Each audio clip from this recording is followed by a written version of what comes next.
ہم کریں گے ہر مظلوم کی حمایت۔ السلام علیکم، میں ہوں حرین فاطمہ اور آپ دیکھ رہے ہیں حمایتی نیوز HD چینل۔ نظر ڈالتے ہیں آج کی اہم خبروں پر۔ صدر مملکت نے کہا کہ دنیا کی مضبوط لابی مسلمانوں میں دراڑیں پیدا کرنے کی کوشش کر رہی ہے۔ بے نظیر بھٹو نے بھی زندگی میں آزمائشوں کا سامنا کیا۔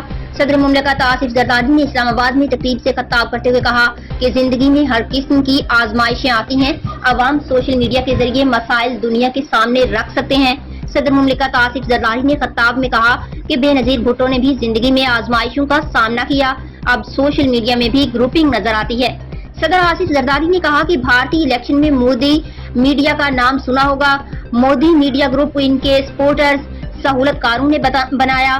دنیا کی مضبوط لابی مسلمانوں میں دراڑیں پیدا کرنے کی کوشش کر رہی ہے۔ صدر آصف زرداری نے کہا کہ آزادی صحافت کے ساتھ ہوں، سیلف آزادی کے ساتھ نہیں۔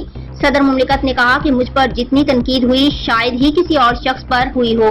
ایمان ہے جانا اس دن ہے جب مولا لے جائے گا۔ گروپ بنا کر کوئی مقصد حاصل کرنے کے لیے آزادی صحافت کے خلاف ہوں۔